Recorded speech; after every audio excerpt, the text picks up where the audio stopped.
Здравейте, аз съм Илия Щерев и тук представя моят проект анимация на автомобил. А, за него съм използвал JavaScript, HTML, CSS и нищо друго. Както виждате, е качен на GitHub и съм го подкарал там. Публичен проект е. Можете да го клонирате, даунлодвате както желаете, ако искате да разгледате кода. Кода е повече от 1000 реда. Има класове, класчета и така, много неща са. Надявам се да намерите кода за така, що годе добър. Така, правя този проект от повече от 3 години, да кажа. Като страничен проект ми е бил. Смисъл, никой не ми е давал срокове, никой не ми е давал заданията. Аз постоянно сам си усложнявах заданията, докато стигнах до това положение. Поне 3 пъти съм го задрасквал изцяло и съм го пренасял, нали, там на части в нови варианти. Най-първия беше само функции, но в един момент станаха толкова функции, че беше, нали, извън възможности за управление. И така, стигна до тук. Никъде в този проект не използвам дори една глобална променлива. Всичко е капсулирано в класове, импортвания, т.е. експортвания, импортвания и така.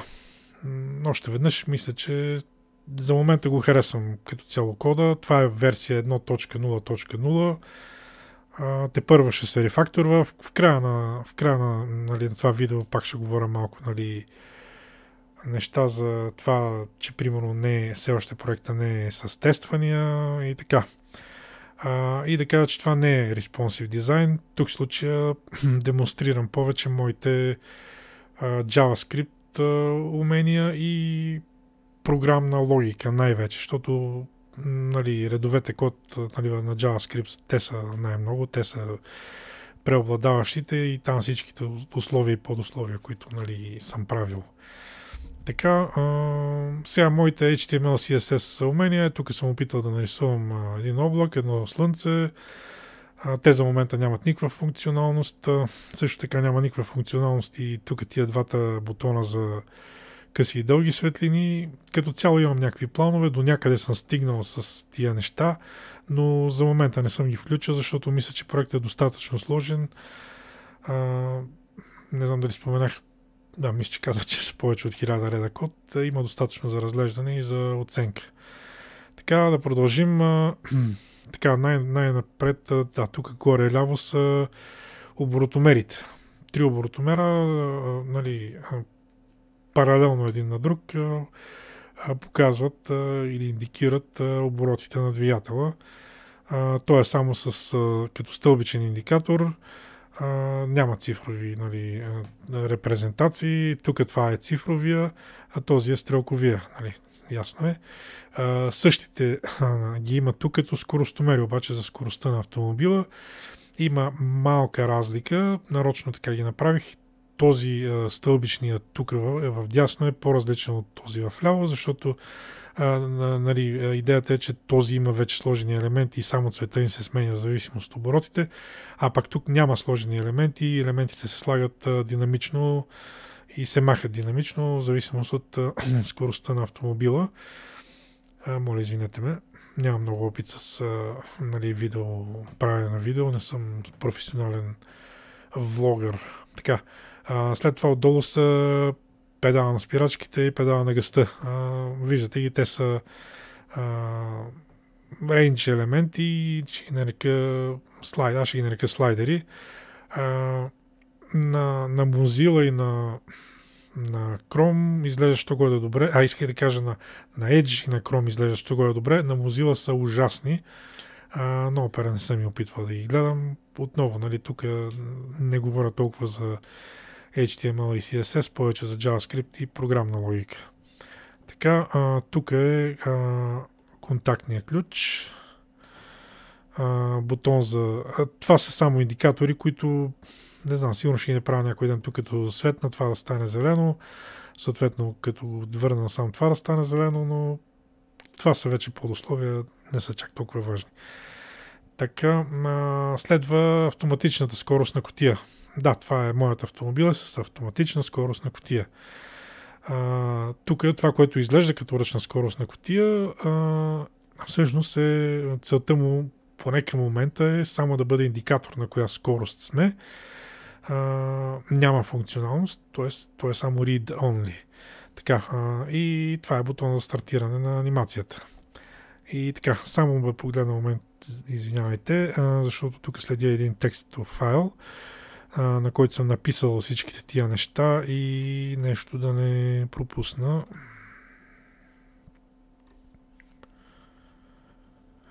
Да, така, слайдерите, нали, за педалите са с 4 позиции и за момента стоят където ги сложим, нали, смисъл, задържат се. Ето ги така. Слайдера за спирачките е 4 позиции, то за гъста е с 25 позиции. Тия позиции, нали, 4 и 25, така ги избрах горе-долу, нали, за да се случва нещо. Мога да сложа повече цифри, но това няма да даде някакви принципни разлики, ще е просто въпрос на повече цифри, на повече играчка в кода, по-голям обем код ще добави, но, нали, пак няма да са някакви принципни разлики и затова съм ги избрал и затова сложих минимума, нали, 4 и 25. И когато не е стартирана анимацията сега, още тук може да си цъкаме, но тия автоматическите няма да мърдат. Така, стартираме анимацията и за момента нищо не се случва, освен че надписа тук се промени. Поне нищо визуално, но ето виждаме тук, ако, нали, дръпнем, т.е. натиснем педалите и ги пуснем, те вече се връщат, имитирайки механични педали, които като отнемем, нали, крака от тях и те се връщат чрез пружина. Така, това е едното. Другото е, че вече тук могат да се сменят скоростите. Между другото, ако е спряна анимацията и ако се цъкне на някоя предавка от автоматичките, това си се регистрира като ивент и си се регистрира в кода, на коя сме пожелали, и ако, нали, стартирам пак анимацията, ще отида на това нещо. Това, често казано, видях, че се получи като страничен ефект, но за момента ще го наречем, нали, функционалност. Така. Сега, когато двигател все още не е стартиран, скоростите може да сменим от всяка скорост на всяка скорост. Няма никакви проблеми, никакви ограничения. Но когато вече е стартиран двигателя, за да се сменят тия предавки, е необходимо да бъде натиснат педала на газта на 2, позиция 2 или повече,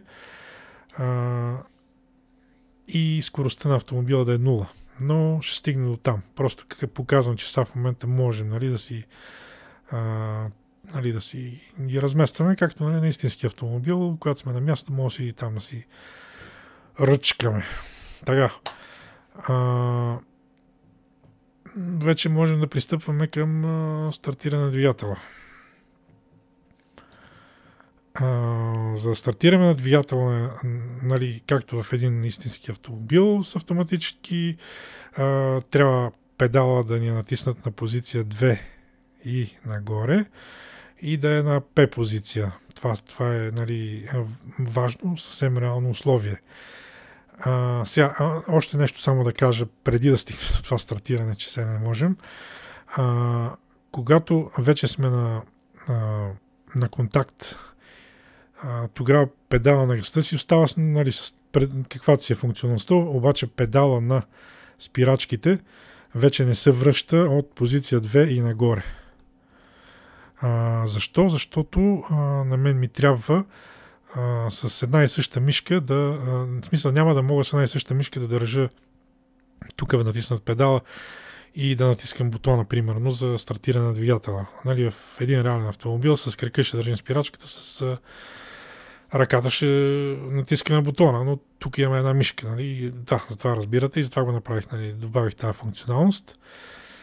И така, сега нека да все още не може да стартираме, нека да направим първи вариант, при който не може да се стартира. Това е педала не е натиснат.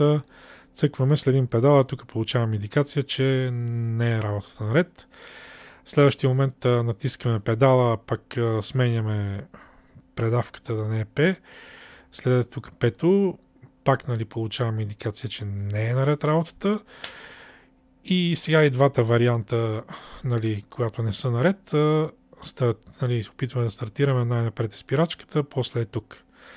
Така, и нека вече най-накрая да стартираме, всичко ни е наред. Сега следете много внимателно тук тия индикатори, много хубаво подскачат, много хубаво съм ги направил да имитират нали, въртенето от стартера. И така, натискаме. И двигател ни работи леко спортен е, както виждате, така тук подскачат малко нали, неравномерно тихите обороти, защото да, спортен е двигателя. Честно казано, реших първия вариант нали, да стоят фиксирани. Така да бъдат при 10 оборота тихите, което е нормално, които са нормални, нали. Но така изглежда много скучно, нали, и така изглежда по-реалистично. Между другото в Engine Object имаме една променлива, която, нали, булева променлива, която само true или false и съответно, нали, веднага сменя тук дали ще подскачат оборотите или не. И така, нека да погледна пак този текстов файл. Да. Когато стартирам двигателя, при едно въртенето на стартера, между другото имам и стартер Object, при въртенето на стартера, това колко пъти ще се нали, завърти двигател, да го кажем, е в някакви нали, рандом стойности, но в някакви граници. Примерно, мисля, че беше от 2 до 5 колко пъти ще подскочи тази стрелка. И също така в някакви рандом граници е това докъде ще върне и докъде ще отиде нагоре да подскочи. Това са нали, две различни, как да кажа, две различни функционалности, които обаче съм ги направил да са в нали, някакви рандом граници. Вижда тук, че цветовете се сменят.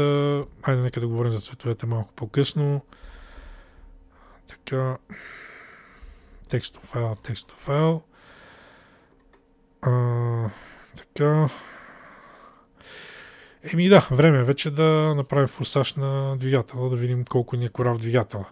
Сега, тук ще забележите, че не мога да дам газ, защото когато е натиснат педала на спирачката, имитирайки, че имаме един крак, който е или на газта, или на спирачката, се направя така, че да не може да е на двете места едновременно, все едно и нали, в истински автомобил сме. Сега трябва да отнема спирачката, за да дам газ. Обратното обаче условие, нали, за натискане на спирачката няма условие. Тоест спирачката може, гъста все още да се връща, защото нали, виждаме, че тя тук малко се връща. Гъста може все още да се връща, спирачката може да бъде натисната по всяко време и функционира по всяко време. Нали? Ясно е, това е заради там съображения за сигурност на пътниците и на шофьора. Така. Вече да дадем газ на макс. Доста добре имитира така, според мен, нали, инерционност на двигател. В смисъл, леко тромав е, може да се каже, но да речем, че това е по-така лъжерен двигател, не е японка. Резак. Ето ги. И така, това е с гъста. Виждате също, че тук съм си играл много с цветовете. Съответно, нали, тук това е за тихи обороти, тук е за подноминалните, тук са номиналните, надноминални, тук вече е леко нали, опасната зона и супер опасната зона. И цветовете са едни и същи за това. И тук на стрелковия, и на дигиталния, и на стълбичния. Ето вижте. Така. Пак да видим текстовият файл.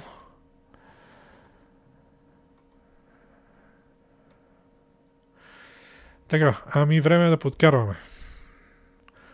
И да си представим, че сме на Нюрбургринг.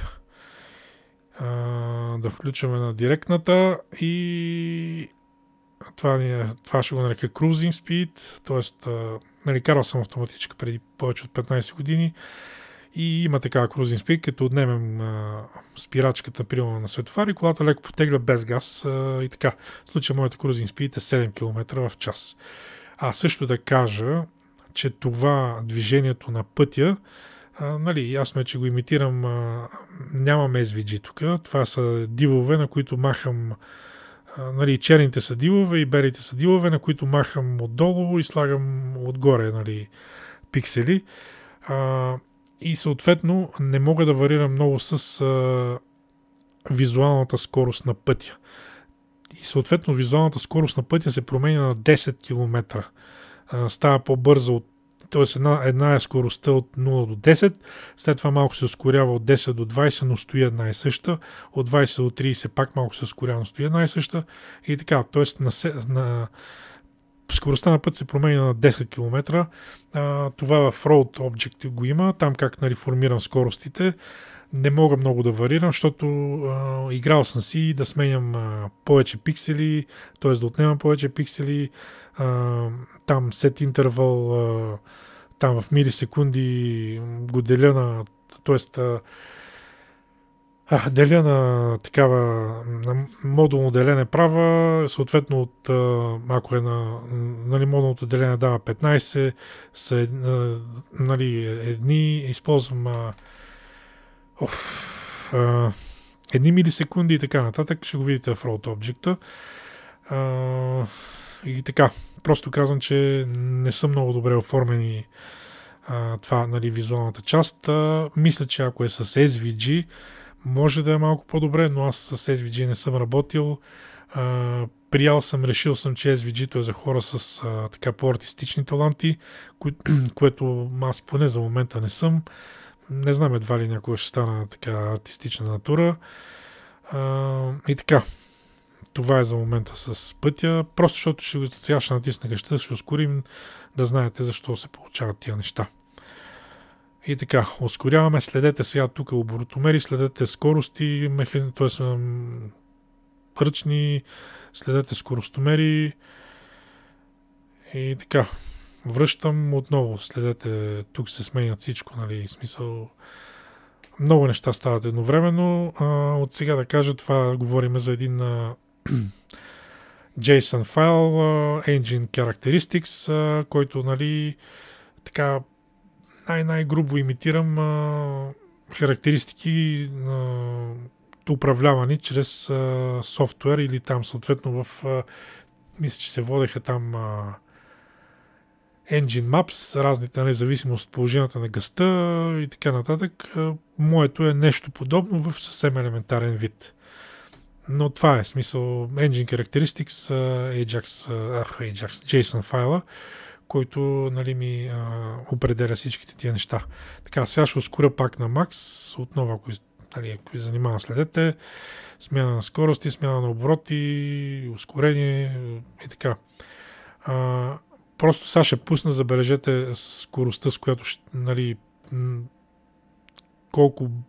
за колко време ще намали скоростта отново до крузинг. И така, защото това, което ще направя следващото е пък, че ще засиля пак на макс и ще ковна спирачките. Така, ковем спирачките и спираме, мисля, че е доста бързо. Между другото, от 0 до 160 го открих, че ускорява за около 8 секунди, което не знам реалистично ли е, не е ли, що годе реалистично е. Не съм го целял, в смисъл, това нещо не ми е било нали, на ум, когато съм там правил тия Engine Characteristics. Така, следващото, което ще направя е да включа на задна. Не, още нещо мога да направя на директната. Да казах, че за да се превключват от една скорост на друга, трябва да се натисне педала на спирачката и скоростта да е 0. Така, има обаче само едно изключение. Както на истински автомобил с автоматичка, може да се превключва без натискане на педала на газта и без значение каква е скоростта, от D на N. Ето, изключих, вече двигателът понеже е disengaged и от трансмисията вече не е натоварен и съответно пак почва да му подскачат тихите и може да се включи от N на D също. Но това са само двете възможни условия, без спирачка и без значение каква е скоростта. Сега, ако искам да включа на задна, вече не мога. И следващата ми демонстрация ще е включването на задна. Така. Отнемам спирачката и вървим вече на задна. Задна е фиксирана скорост и съответно максимум е 40. Така, и пак ще дам газ на макс и ще спирачките. Малко по-бързо спира тук. Не знам колко е реалистично, колко не е. Може би има нужда от повече игра. В момента не мога да реша. Така, след това първа и задна имам едни и същи характеристики, само че на задна върви назад. Първа е като задна, само че върви назад, да. Така, ето първа, фиксирана е, пак максимум е 40, отнемам, давам пак макс, бия спирачките и така. След това идва втора, все пак да опитаме и нея. На втора вече крузинг спида е 11 км в час. Да засиля. И максимум, тя пак говорим, че е фиксирана предавка. Максимум е 60. Отнемам, намалявам, пак давам макс. Спирачките, спирам. И така. Нека се да върна на D, да пусна на крузинг спида и да видя до къде съм стигнал на текстове от файл. Сега да направя демонстрация на това да дам да ускоря максимално до 160 и да демонстрирам, че може да се включи от D на N по всяко време. Сега следете тук, че все пак доста по-дълго време, докато скоростта слезе на 0, защото говорим, че вече тук двигател не работи като спирачка. И така, това беше. Остана, да видим само текстът файл. Да, остана още един вариант, който трябваше да предвидя. Това е варианта, при който, да речем, сме ускорили на макс, но нещо е станало, педала на газта е заседнал. И сме, да речем, на някакъв път и нямаме как на максимално заседнал педал на максимална скорост да се навеждаме да търсим каква е механичната повреда. Речем, педал е заседнал някъде под таблото и имаме проблем. И затова единият вариант ще набием спирачките. То е ясно, но другия вариант е, че трябва да можем да изключим двигателя по време на движение, за да спрем това, тази максимална скорост. И ето това ще направя сега в момента. Гаса двигателя, доста бързо спира, малко е нереалистично. Тук имам да си поиграем още малко, но това беше последната от всички опции. Може би няма преди месец я добавих. И просто вече малко проекта вече стана достатъчно сложен, не ми се занимаваше и с това. Да, отчитам го като някакъв нещо, което трябва да се доразгледа още малко. И така, сега ако опитам да стартирам двигателя, знаем, че няма да можем. Така, и съответно тук така, знаем, не можем. Трябва нещата да си ги оправим тук. И вече можем пак да си стартираме двигателя съвсем нормално. И да си потегнем. Така, мисля, че това беше всичко. Нека се пак да погледна в текстовия файл. Така. Да. Да кажа, това е... Или вече го казах. Честно казано, репетирал съм поне 10 пъти цялото това видео, за да мине максимално бързо. И вече не знам какво казах, но това е версия 1.0.0 на този проект. Има и, нали, това е първата изцяло работеща версия. Тепърва са има да се рефакторва на много места и многократно. Въобще не е предвиден за тестване, което го отчитам като недостатък, и следващата версия, ако се стигне от там 1.0.1, едно от рефакторванията ще бъде да бъде предвиден така, че да може да започне вече с тестове. Като цяло знам философията, че, нали, кода не трябва да се приспособява за тестване, но все пак, когато се прави код с идеята, че ще се тества, тогава вече се, нали, мисли в съвсем различни граници. Говорим, нали, вече, че почваме да го разбиваме все повече и повече, за да може, нали, юни тестовете да хващат все по-малки функционални единици.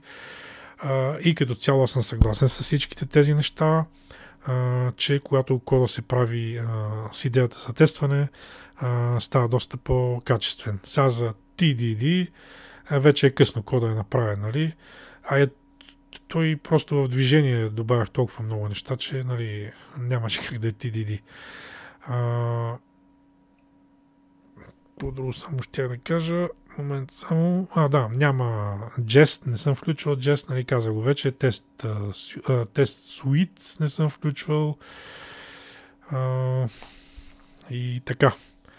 Ако нещо се сетя, ще го напиша в коментарите. Отново, нали, линк към GitHub ще бъде в първия коментар и ще ми бъде полезно, ако получа някакви, нали, конструктивни критики, предложения и така. Това ще е всичко за момента. Отново, нали, ако нещо се сетя, ще го пиша в коментарите. Приятен ден, приятна вечер, както се случва. Чао, всичко добро!